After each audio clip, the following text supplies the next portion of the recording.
It is December 2019. Got 2020 approaching fast. Thinking back over my first year of kiteboarding, and I've got some food for thought I'd like to relay. One of the things that I could have done differently is the order in which I bought my gear. So, as we all know, you look into it, lessons, the gear, the dollars start to add up. So what I've learned is the wind is the most predictable in our area, the Emerald Coast anyways, in the winter time. So what that means is we all want to learn on a beautiful summer day, 85 degrees, 15 knots of wind.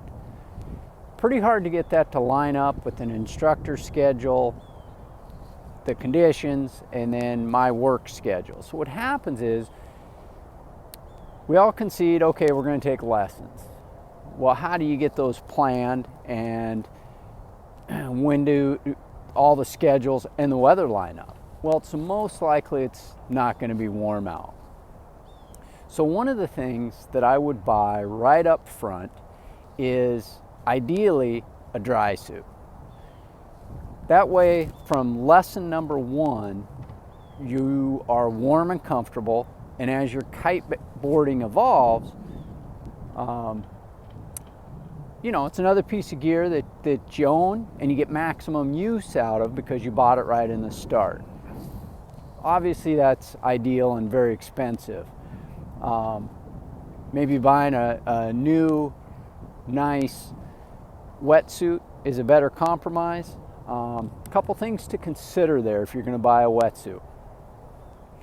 The area where we ride has a pretty nice, clean restroom that you can change in with kind of a big area. So you're not changing in a bathroom stall is my point. So in that case, wetsuit's pretty doable. You can change into it out of the wind if you don't wear it from home, and you can get out of it out of the wind, dry off, and put on some dry clothing. It's a pretty big deal to be comfortable while you're taking your lessons. The gear, being the harness, the kite, you're staring up, your neck's gonna be a little bit sore. To also be shivering, take it from me, it's really hard to learn. And you're gonna need at least a wetsuit anyways. Along with your wetsuit or dry suit, I'd buy a life jacket. One that fits well, possibly an impact vest. You can do some internet research, learn the differences. An impact vest is not Coast Guard certified. A lot of people wear them as a life preserver. Of course, I'm not recommending either one, but the impact vests tend to fit better and are a little more flexible. But every time I've got into a bad situation, one, it wasn't predictable. I didn't think I was going to be there. And two, I was really grateful to have on some type of flotation device. It was great. Now, you can also then to your life jacket secure a hat if you want one and a pair of glasses. Obviously, I wear glasses, so I have prescription sunglasses, and those are tethered off to my life jacket. Now, being a beginner, you're going to take some hard falls. You're going to lose your hat and your glasses a few times. So to have that tethering system kind of figured out and the same each time so that you can grab them blindly, get your glasses back on, now you can see, and get your hat back on, it's a big deal. It's real valuable. The easier and quicker you can do those things, the sooner you get back to flying the kite, which means you're not crashing it into the ground or the water, but you're not crashing it, you're not getting drugged where you don't want to be drugged, and you're not getting separated from your board. So right out of the gate, you got your wetsuit, pretty comfortable, you got your life jacket, lesson number one, and going forward, use those items every time. The very next thing I would buy is a harness, simply because you're going to need one, and you want that familiarity with the gear.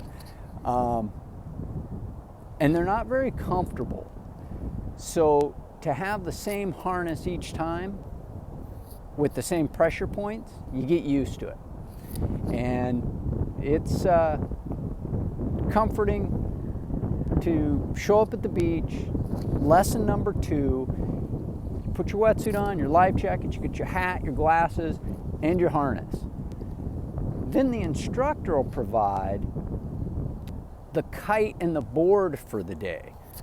And that's why you really don't want to start out with buying a kite, because you might need a 12 meter, you might need a 17 meter, might need a 10 meter. A couple of my lessons, I used a 10 meter. That's not a kite I needed when I first started, but on that day with supervision, it was the right kite. It got me out in the water and learning and through the process. So we'll cover the next purchase items in the next episode. And just a disclaimer, definitely not intended to be a be-all, end-all information, rather food for thought. See you next time. Thanks for watching.